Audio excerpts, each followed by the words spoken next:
Is it important? It's very crucial. Groovy. Little steppy, oh. I'll say kick it, and you'll just kick it with a tasty groove, okay? 1, 2, 3, kick it. Woo! Oh, hi, Mark.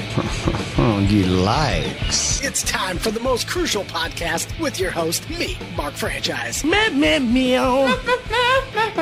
All right, welcome to the most crucial podcast, Mark Franchise, 104.9 The Edge. Today I'm hanging out with my dudes, Gasoline Gypsies, a band out of Michigan. Thanks for coming in, guys. How you doing? Thanks for having us. Good, absolutely. Now, you guys founded this band where I kind of grew up in Rochester near St. Clair Shores, right? Yeah, kind of. It's Port Huron area is Okay. where the band actually started, so it's just a little bit north. Gotcha. Now, when did you guys get together? When did you guys get the project going?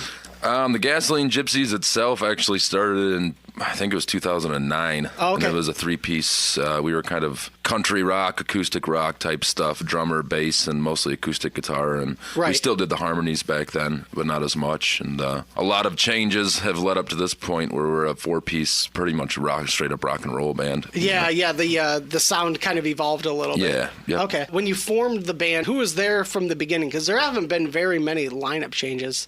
No, so I'm Caleb, and it was Steve and I, our bass player, who's laying in the truck pretty sick right now. Oh, not good. And our really good friend Jason, he was the drummer, and Jason parted ways with us, moved to Tennessee. He's doing really well there in Nashville. Yeah, we had one lineup change. We kind of turned it into just an acoustic thing with our friend Rob Schweihofer. We decided we needed some drums and pick it up just a little bit. It wasn't quite filling the rock and roll. And then they found me in a bar. Yeah, and we met Joe at a bar, and Nice. he came into practice with crayon doodles on his drums and a stuffed animal. As Fozzie Bear from the Muppets, he is a good luck charm.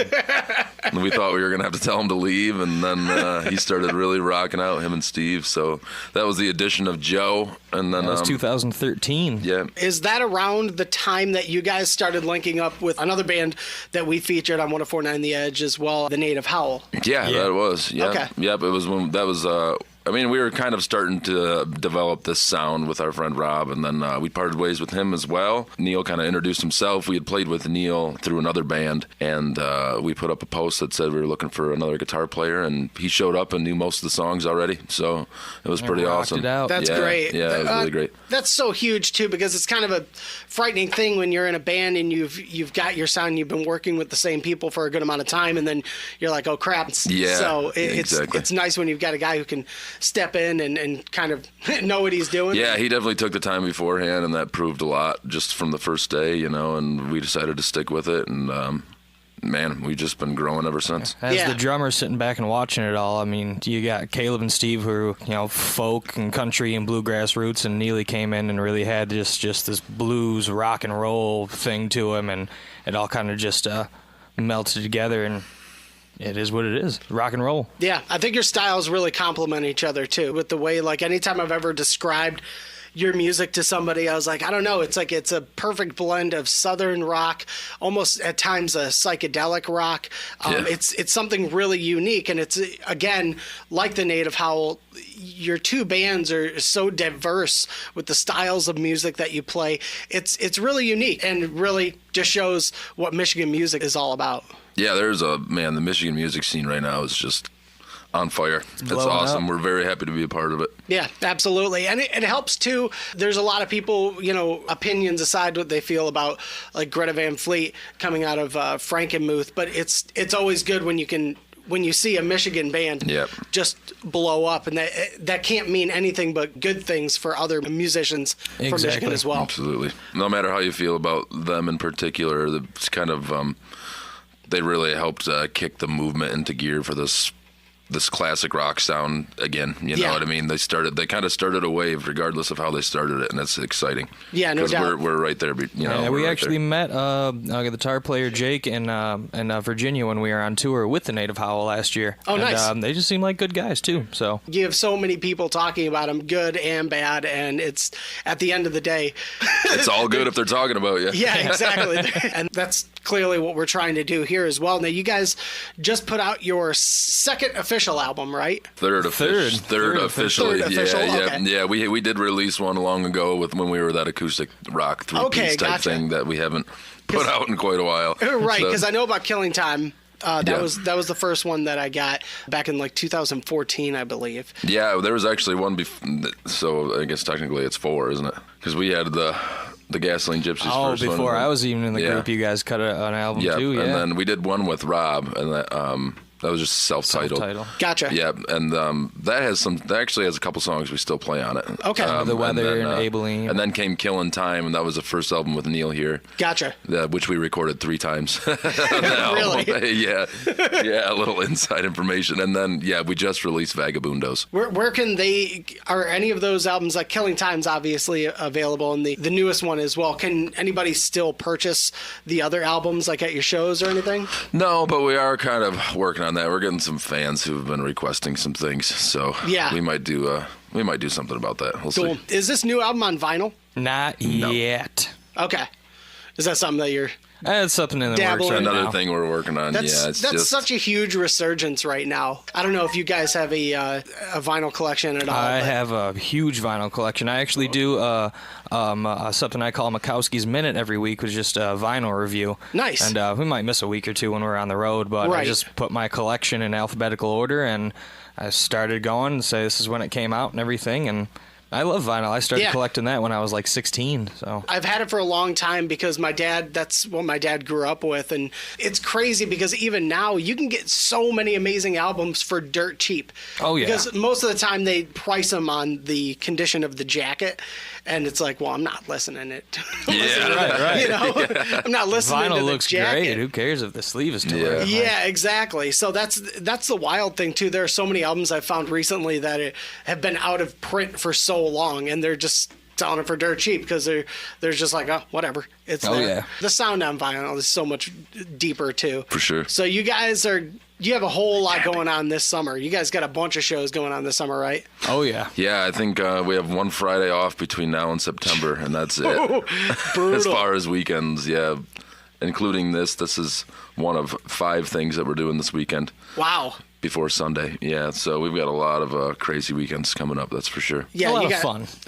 Fun and crazy, absolutely. Right, Crazy is fun. You've got Allegan this weekend. You've got the Houghton Lake Music Festival coming up as well, right? Yep. Okay, Yep, you're playing. absolutely. Is Machine Shop? Is that the show at the Machine Shop, or are they presenting at one of your shows? It's at the Machine Shop. That's Thursday, July 11th. Okay, that's a great venue over in Flint Town if you're over there. Oh, yeah. And then also coming up is Gypsy Fest. What's this all about? Yeah, so Gypsy Fest is really cool. This is something we've done a couple Gypsy Fests, if you want to. Nobody can see my air quotes through the radio, but we've done a couple of these throughout the years, and it's been a couple years since we've done one, and we're doing it at one of our very favorite places. It's kind of home away from home for us. It's called the Home Pub. It's in Alger, Michigan. We have 5 bands total coming out and playing. Wow. I think it's starting around 5, right? It's the go. The music's starting around 5 o'clock, and it's just a beautiful little kind of hole in the wall place that is just, it's like a little slice of heaven. They got a really nice outdoor setup with a very cool stage, fit at least a couple hundred people out there, outdoor bar,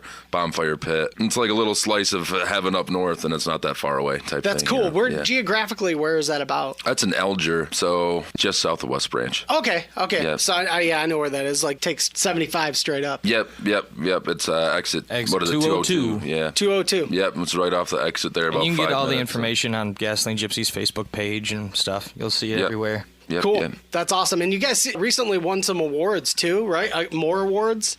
Yeah, we've had a pretty good summer, or pretty good season as far as the awards go. Right. We won the best music video on a limited budget at the Detroit Music Awards for our video for Freaks and Nonbelievers that we just released. Yeah, I think that's got about like 19,000 on it already on YouTube. Yeah. That's wild. Actually, a it's lot of doing your well. videos, you've got a couple of videos that I've seen up there, even some older ones that have got like 14,000 views on there. It's insane. Yeah, man, it's cool. That's exciting. It's happening right now, yeah, for sure. So you guys have obviously a pretty busy summer. Are you guys writing anything right now for anything coming up, or are you just kind of riding out these shows and then... We got a bunch of new songs in the works right now. We've kind of been waiting to unveil some of them. We're playing a few songs that we don't have recorded out right now. Yeah. Or some that we do have recorded but haven't released yet. And so we're playing a few of those out. And then we've got a couple of special things in the works that we haven't even gone to the studio with yet. So we've probably got, I would say, almost a whole new album worth of material in the works right now. That's awesome. When it comes to you guys, what goes into the writing style? Do you guys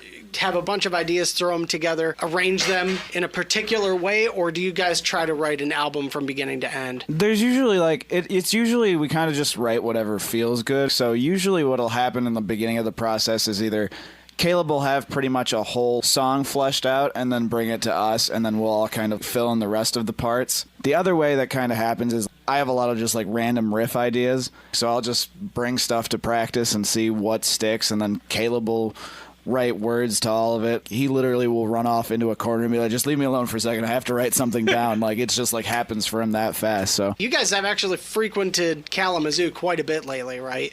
Yeah, we're finally breaking into the west side a little bit more, which is really nice coming from the east side for sure. Between Kalamazoo and Grand Rapids a little bit, Holland, and up to Traverse City a couple times. We're going to be at Shorts here in the next month or two, right? Yeah. We're going up to Shorts, and the last time we were in KZoo, what did we do? We did Bells that one night. Yeah. That was just a great venue. Yeah, it's a really cool thing that they added back there. It's almost like a performance area now, which is sweet that they branched off. I think that was actually recently they put that up there, only within the last few years. So, and then you got Old Dog, too. So we were across the street at Old Dog, too. Go hang out in there, play some ping pong. Nice. Did you guys play inside or outdoors? Both. Once in the winter, once in the summer. Yeah, that's a fun venue. Outside is awesome. That was so cool. That was such a cool little setup they have back there at the Old Dog. Oh, yeah, I bet. Well, we'd love to try to get you guys on for Rib Fest, too. But we do have. Absolutely. It's the first weekend in August, 1st, 2nd, and 3rd. And yeah, it's basically this year we've got Everclear, Spin Doctors, and Joan Osborne. Sweet. Cool. Kaleido's playing Saturday. Oh, nice. Yeah, we know those guys. Yeah, so they're playing on Saturday. So yeah, we do that. That's like a yearly thing. So we'll try to throw your name in there and see what we can make happen. I know you guys are super busy this summer, but definitely a great audience to have, especially if you're trying to, hit new people. And it's definitely, I feel like your music would be a shoo-in for that kind of event. Sweet. Sure. We can always squeeze a couple more gigs in. Right. The crazy schedule, might as well. Right. No doubt. So you guys, what's the festival going down in Allegan this weekend? Tonight is the concert series that I'm pretty sure they do every Friday. Rolling on the River, and it starts at 6, and there's going to be beer and food, and we go on at 7. And then tomorrow night is Bridge Fest, and I believe we're playing 8 to 10, and there's a few other bands throughout the day. We got music all day, and more beer, and more food, and just a good time, family-friendly events. Tonight's a free show, so come on out and hang out with us, and yeah, it's going to be a good time. Yeah, tomorrow we're actually playing the after party, too, at the Iron Bridge Beer Garden. So that should be pretty cool. We're going to head over from that stage right over to that bar and hang out with people and kind of have just a laid back, chilled kind of acoustic-y type thing we're going to be doing. So that's cool. When do you guys play that? I know we get done at 10, so whenever we break down our stuff, we're right over there. We brought our other PA, and we're going to set that up beforehand so we can just drag our stuff over, hopefully, and see if we got a golf cart or something. It's all pretty close right there, so it'll be pretty cool. Yeah, we have Kalamazoo Pride this weekend, so we'll definitely get the word out that and Cereal Fest too. Cereal Fest? Yeah, it's like the world's longest cereal table in Battle Creek. Man, you got Neil all excited. We're going to be making an extra road trip this weekend. Yeah, tomorrow morning. It's like, I can't remember if it's, I don't know if it's free. We got the information at 1049theedge.com, but it's like, yeah, it's basically the world's largest cereal table, and they've just got tons of cereal. That's ridiculous. That's it. And it's actually going to be good weather this year. Last year was pouring, and it basically got canceled. Yeah. It was like a torrential storm. I was like, well, this isn't happening this year. 2% to skim milk. Awesome. Well, thanks for coming through, guys. Good luck in the future. Thanks, hopefully, we're going to be seeing you more of you guys coming up here, not only this summer, but in 2020 as well. Absolutely. Thanks for having us in, man. This is awesome. Absolutely. Why don't you make like a tree and get the fuck out of here? Go home. Are you too good for your home? Hey, you guys. I'm going home. You're still here? It's over. Go home. Go.